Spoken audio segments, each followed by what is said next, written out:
harapan akan hadirnya masa tenang di Timur Tengah seolah kembali terkubur di bawah reruntuhan bangunan dan suara sirene peringatan. Gencatan senjata yang baru saja diumumkan seharusnya menjadi jeda penting dalam konflik panjang antara Iran dan Israel. Namun, hanya beberapa jam setelah pengumuman tersebut, langit Israel dihujani rudal dari arah timur. Serangan mendadak dari Iran ini seketika memicu kepanikan luas di berbagai kota besar Israel, mulai dari Haifa di utara, Tel Aviv di pusat, hingga Beersheva di selatan.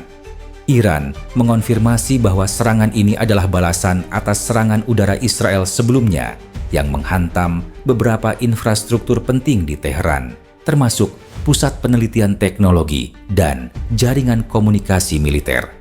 Media pemerintah Iran menyebutkan bahwa serangan itu merupakan tanggapan sah terhadap pelanggaran mencolok atas perjanjian gencatan senjata.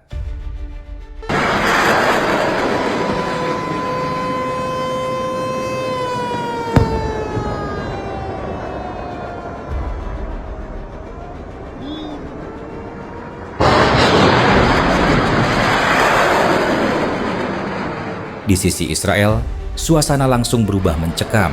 Sirene udara meraung tanpa henti. Iron Dome, sistem pertahanan udara yang selama ini dibanggakan Israel, dikerahkan habis-habisan untuk menghalau gelombang rudal. Namun, tak semuanya bisa dicegat.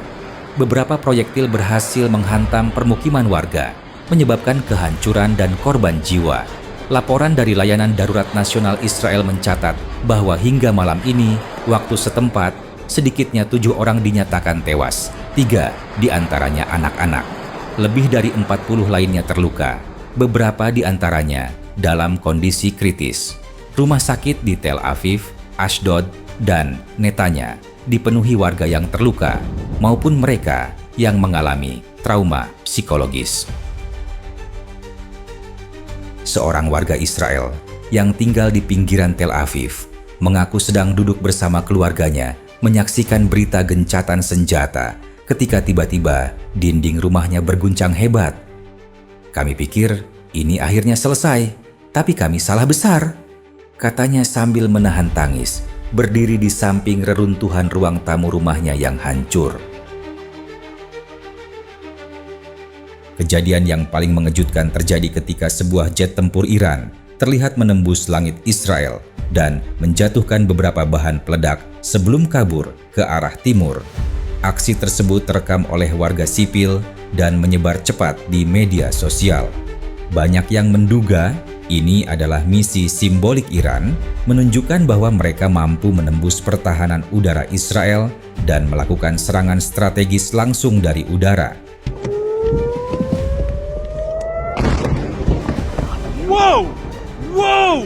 Tak lama setelah itu, muncul laporan dari media Arab yang menyatakan bahwa serangan Iran kali ini bukan hanya karena pelanggaran Israel atas gencatan senjata, tetapi juga sebagai respons terhadap operasi rahasia yang dilakukan oleh Mossad di dalam wilayah Iran.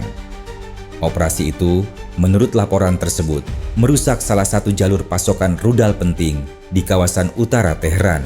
Reaksi Israel pun semakin keras. Dalam konferensi pers darurat, Perdana Menteri Netanyahu menyatakan bahwa negaranya tidak akan tinggal diam menghadapi agresi terang-terangan dan memperingatkan Iran bahwa balasan Israel akan datang dengan skala yang belum pernah mereka lihat sebelumnya.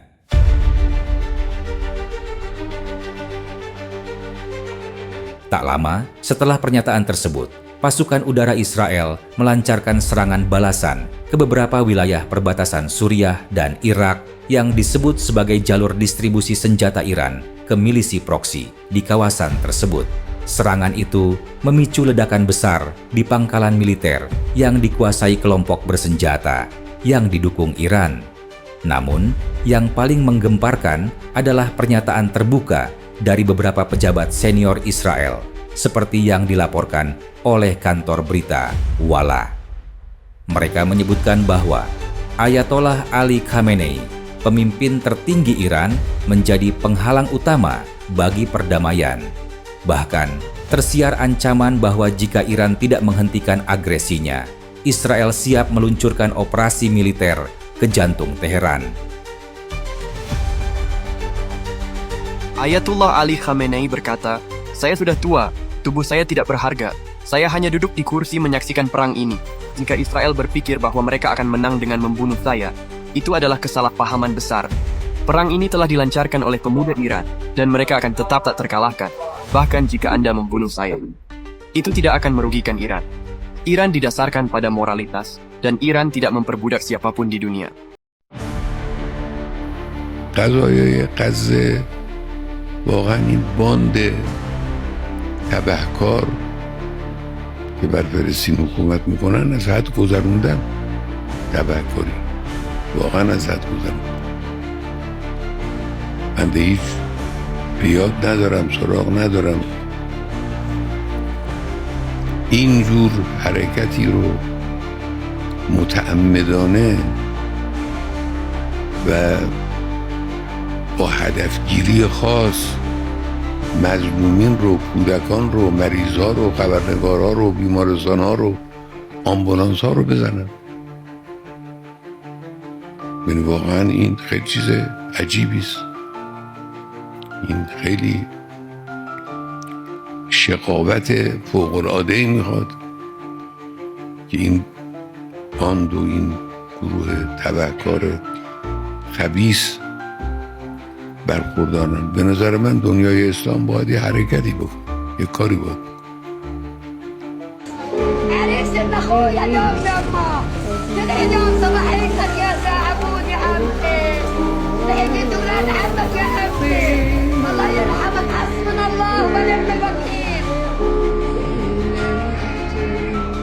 Gaza hari ini. Dalam 24 jam terakhir, 86 warga Palestina meregang nyawa. Di antara mereka, banyak adalah perempuan dan anak-anak, tak bersenjata, tak berlindung, gugur di tanah yang seharusnya dilindungi oleh hukum kemanusiaan internasional. Namun dunia seakan membisu. Ketika sorotan kamera dan diplomasi tinggi tertuju pada tensi antara Teheran dan Tel Aviv, tragedi Gaza seolah tenggelam di balik layar. Alih-alih mereda, kekerasan justru meningkat. Sejak Israel melanggar gencatan senjata pada 18 Maret lalu, jumlah korban jiwa di Gaza telah menembus angka 5.700 orang, dengan lebih dari 20.000 luka-luka. Ini bukan sekadar kerusakan kolateral dari konflik regional. Ini adalah operasi militer sistematis terhadap populasi sipil yang terkepung dan terisolasi. Yang lebih menyayat hati, titik-titik distribusi bantuan yang seharusnya menjadi tempat berlindung dan harapan malah berubah menjadi ladang pembantaian. Beberapa badan internasional kini bahkan menyebut organisasi seperti Gaza Humanitarian Foundation yang didukung oleh Israel dan Amerika Serikat sebagai perangkap maut yang bisa membahayakan para pengungsi yang datang mencari pertolongan. Bombing USA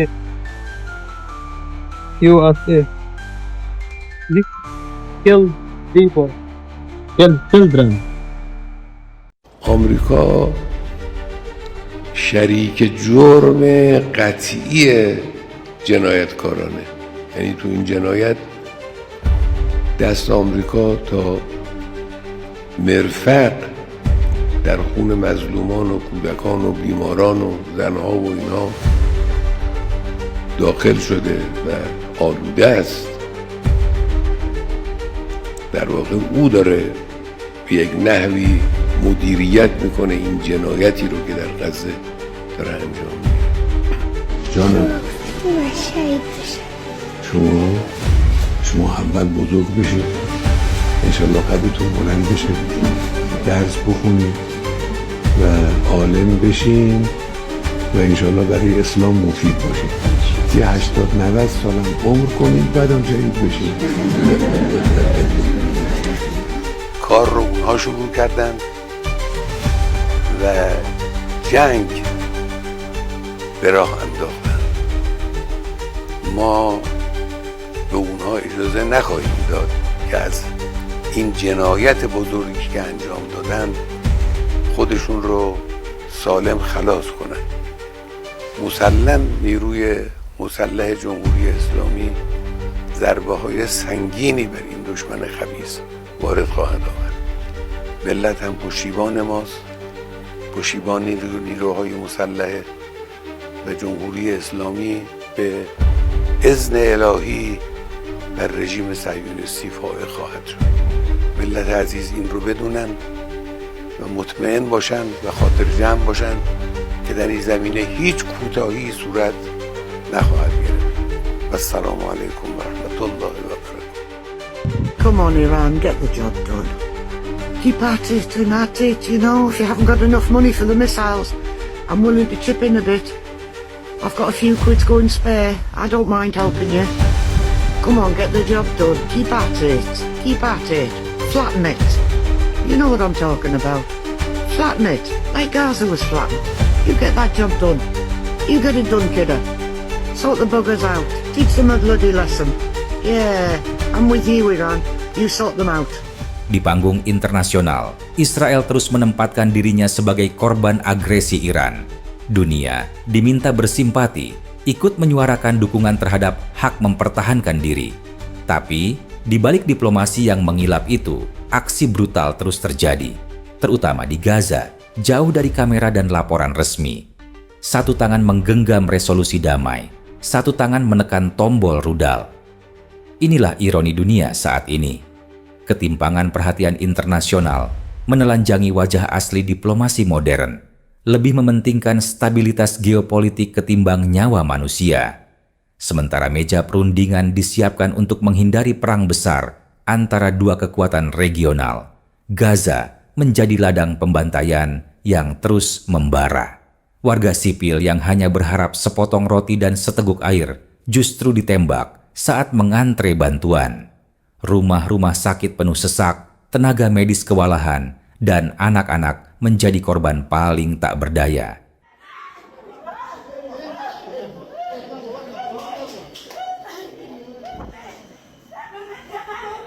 Kondisi ini menimbulkan pertanyaan moral yang menggema. Apakah dunia hanya akan bertindak jika peluru-peluru itu ditembakkan oleh negara besar kepada negara besar lain? Bagaimana dengan rakyat kecil yang mati perlahan hari demi hari? Tepat hari ini, ketika dunia membicarakan deeskalasi antara Iran dan Israel, 86 warga Palestina, manusia bukan angka, tewas mengenaskan. Banyak dari mereka gugur hanya karena berdiri di antrean bantuan. Israel pandai menyusun narasi demi simpati, sambil melanjutkan tragedi yang mereka sendiri sutradarai. Mereka jago menebar air mata, tapi darah yang mengalir di Gaza tak bisa mereka tutupi selamanya. Tulis suaramu di kolom komentar. Karena setiap kata bisa jadi pelita. Gaza tak butuh belas kasihan, tapi keadilan. Mereka yang masih punya hati tak mungkin memilih diam.